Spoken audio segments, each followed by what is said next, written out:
ถึงจะเมาขนาดไหน ก็ยังไม่ลืมลูกจ้ะพี่น้องสวัสดีจ้าสองพ่อแม่หาอยู่หากินพี่น้องเป็นยังไง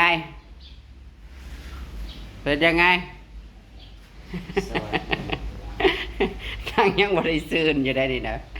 นางยังบริสุทธิ์จ้าแต่นางลูกมาหาข้าวหาน้ำให้ลูกนางกินก่อนเมื่อคืนนี่ลูกคอยอ้วกเบิดคืนพี่น้องเอ้ยจะเข้าไปเอาน้ำเอียงเด็กน้อยพวกนี่เอายังให้มาเขากินมาคอยละแอะยังคอยละยันมัน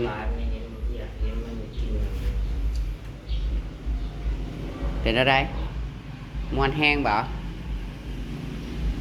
ม่วนแห้งกินบาดเลย มวนโพดมวนโพมวนอยู่ผู้เดียวพี่น้องมวนกมุกกกล่องกินแหละ กินอะไรลูกสิมาเลียมือเขายังผมกินโชว์หน่อยกินให้มันอ้วนๆแน่กินคือแมวนี่บ่ได้กินคือหมาดมเลียแหลบอยู่บวกยากแต่อะไรกับโผออกนางไม่ได้กินตะกะนะจ๊ะนางกินแบบผู้ดีเพื่อนนั่นลี่ดมแล้วก็ลี่แล้วก็บอกกินลูกชายคูณลูกชายคูณเศร้าเลยได้เนี่ยผสมบะหยาดเลยอย่ามาเรียกมือแซ่บเลยเฮ้ยมืออีพ่อเปื้อนให้ลูกสิเลียให้อันนั้นนอนเก้าอี้นะคะเมื่อคืนนี่ก็ละนอนเขามวนกันบึมนั่งกันนอนกินลูกกินมันโมเมนไก่มันแต่มันบุกินมันต้องกินไก่อันมัน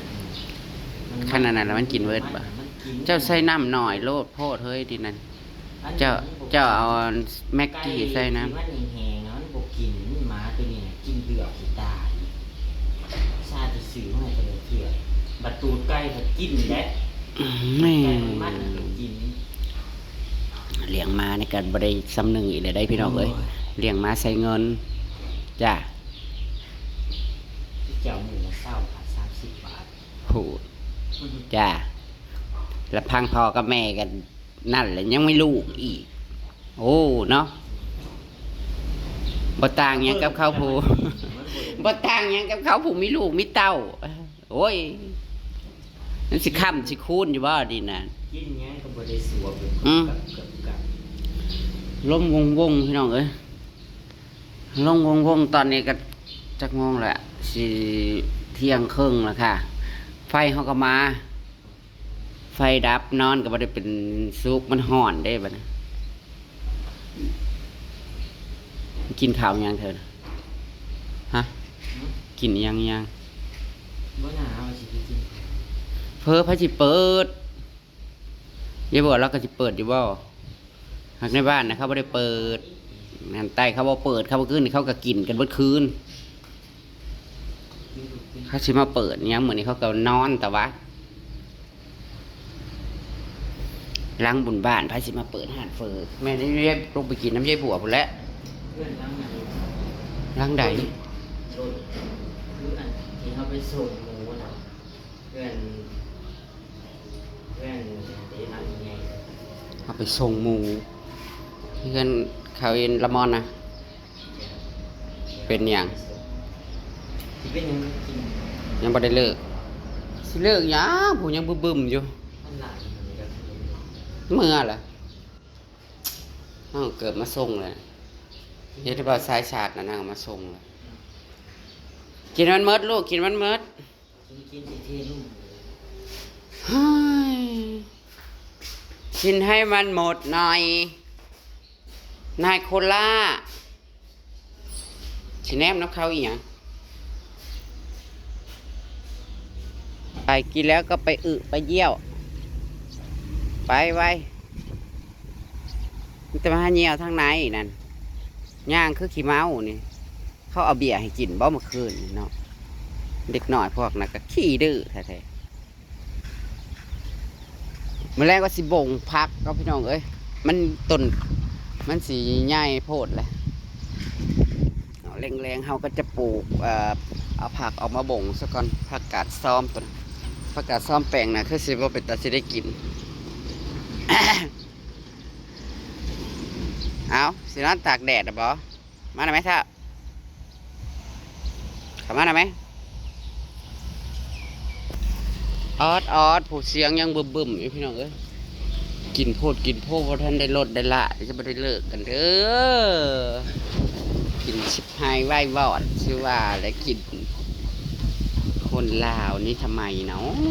กินกันจังเรื่องกินเรื่องใหญ่คือสมข้าเจ้าว่าอะไรได้อะไรตายก็ฉลองไอ้ยังขนาดยังก็เที่ยวเขาแล้วก็ฉลองดำหน้าแล้วก็ฉลองทุกอย่างนะคะเห็นยังก็ฉลองขนาดออกมาแต่คุกก็ยังฉลองนิสัยคนลาว ออกมาแต่คุกคือแบบว่าเพิ่นมีเกียรติมีอย่างไรโอ้ฉลองก็มีแล้วจ้า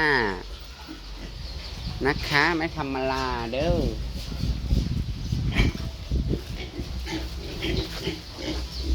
กินแล้วก็นอนสบายวันนี้วันที่14แล้วครอกนี่ก็สิฮอดเดือนแล้วพี่น้องเอ้ยหมูจ้าขึ้นราคาให้แน่เด้อขี้เยอะจังเลยกวาดไปแล้วเมื่อเช้าเนี่ยพวกเธอนะกินแล้วก็ขี้เยอะอดนะนางสีหมอกเศร้าแล้วใครแน่โอ้ยตะกี้ขึ้นยากน้ำนางอยู่ตัวนี้ใหญ่กว่าเพื่อนเลยแต่ในคอกนะมอนตัวใหญ่กว่าเพื่อนเลยโอ้ยลมได้มื่อนี่พัดลมพัดมือว่านนี่อยากให้มันอันชี้เย็นเพราะว่าพัดฮ้อนไปแห่ขวัญเข่ากับแห่กับฮอดบ่ฮอดปีนี้พี่น้องเอ้ยแห่กับบ่ฮอดวัดค่ะฮอดจะซ้ำแยกมันบ่ไหวมันฮ้อนย่างหมูผู้ยุทธาอยู่เพื่อนน้ำเด้ย่านหมูเซ็งนะผูกไก่หน่อยเจซีหลายนะจ้าหักตายตกน้ำอยู่เดียวนี้นะจากที่ได้แม่ละ10 ก็โตก็เหลือแม่ละ6 ละ 7 ละ 8ตกน้ำขี้หมูตายเรื่องของเรื่องลมเย็นก็อยู่บ้านนี่แหละจ้าถ่ายไปถ่ายมาอยู่แถวเฮือนแถวซานนี่แหละให้พี่ให้น้องเบิ้งเด้อจ้าพี่น้องเอ้ยยังไงก็อย่าเบื่อสองพ่อเมียหาอยู่หากินนะจ้าเป็ดข่อยออกมานี่ก็ซ้ำข่อยสิเลี้ยงอีกแหละพี่น้องนี่โหมันไข่มันมาถมไข่อยู่นี่ถมไข่อยู่นี้จ้าส่วนเล็กๆพวกนี้ก็เริ่มโตแล้วเนี่ย22 ตัวคุณแม่ลูกดกบ่เห็นนะพี่น้องเอ้ยกินน้ำเก่งเปลืองน้ำเลยเป็ดเนี่ยมันเหล่นมันกินมันเหล่นนะเลี้ยงเป็ดเนี่ยมันก็เลี้ยงสำหรับเจซีหรอเลี้ยงง่ายก็เลี้ยงไก่เลยพี่น้องฟังเบิ่งเด้อค่ะธุรกิจอันเลี้ยงหมูบ่ไปบ่มาบ่ขึ้นบ่เกินบ่มีกำไรก็สิเปลี่ยนแผนนะคะหันมาเลี้ยงเป็ดเลี้ยงไก่พี่แหละอีหยังบ่นี่คือมาบออยู่ทางนี้บอออกมากับบ่ย่างดอกนี่นะบ่มีแม่เลี้ยงเพราะว่าเอาไปหายชุบนั้นมาเก้ากระตอดคันแม่นี่ออกมาได้อีก20 ตัวนะก็ปัดติเท่าพี่น้องเอ้ยเป็ดบ่มีแนวให้กินนะคะมีแต่ข้าวเปลือกคันมันใหญ่ขึ้นมาแล้วก็ให้กินข้าวเปลือก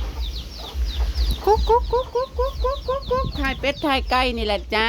ผมมีแนวถ่ายกันนะพี่น้องอยู่น้ำเป็ดน้ำไก่นี่แหละเอากินกินมันยังบ่ออกไปใช้ไก่ไม่น่ะนะมันยังพาลูกอยู่แต่นี่อันนี้นะเขาได้กระซุ่มแล้วก็ออกบ่ได้นะเขานะเขาได้นั่งอันนี้แม่ผู้ห่วงแล้วก็น่ากระห่วงแท้ๆได้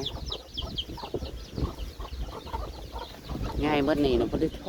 ใกล้นะช่วงนี้ขาดตลาดเลยนะไก่กิโลละ100 บาทพี่น้องเอ้ย เจ้ารับสื่อในบ้านเฉพาะในบ้านเจซีนี่แหละบ่ได้ไปขายทองตลาดหรอกเขาเจ้าคั่วขายสินะ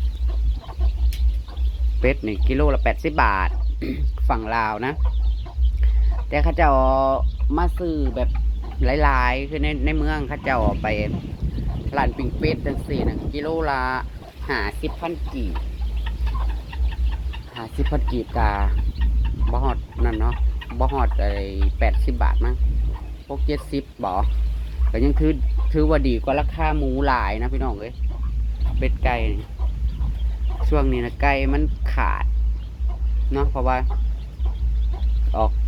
ไก่มันเขาก็ออกลูกเนาะย่ามนี่ไก่ออกลูกเลยเกี่ยวเขาแล้วเขาไหม้ปลามันนี่ไก่ออกลูกปลาเป็ดไก่ไข่แต่ส่วนมากเพราะว่าหน้าฝนนี่มัน เขาเลี้ยงไก่บ้านนี่มันสิบ่ค่อยได้ว่าซั่นซะพี่น้องเอ้ยมันฝนลังเทือกับไข่มันถือฝนถือยังมันไปไข่ทั่วทีบไก่เจซีมันบ่ไข่ลกไข่ห้างเลยมันก็เน่าไปจ้ะนี่แหละซุ่มนี่แหละคันย่างกะมีเกือบ100 ตัวนะตอนนี้นะบ่หอดกัน60-70แล้วล่ะไก่น้อยนะแต่ว่า สิใหญ่เบิดเบาแค่นั้นแหละส่วนเป็ดก็เหลือเป็ด2 ตัวได้จะเป็ดหน่อย2 ตัวกับเป็ดพอแม่มันก็6 ตัวเขาพามายังขยะกันยังมาท่านได้เผานี่เอาไหมว่าพญายปรังเนี่ยนี่เฮ้ยอันนี้กระทายืนน้ำเพื่อนน้ำซานอย่าเฝ้าเบื่ออย่าเฝ้านายกันเด้อจ้ามาเบิ่งมาส้มมาแวะมาเวียนเนียนมานั่งมองตาเฮ้ยสปกอัดประตูเฮ้ยงามได้งัวเถิกตัวนี้เป็นตะปิ้นแท้นะจะแซ่บแต่เราพี่น้องเรื่องราคางัวฟังเล่าเนี่ยก็ถูกนะคะเดี๋ยวนี้งัวถูกพี่น้องเลยคันรถสวนมาเนี่ยล้มๆแล้วนี่นะกุ้มเลยเอาไหมเบิ้งไปน้ำมูไหมเฮ้ย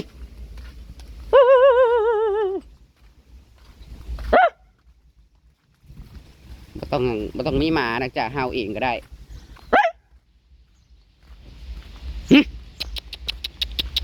นั่นมันแนมหาหมาอีกมันหมาในใส่มาเฮาก็บ่เห็นหมามันสิว่า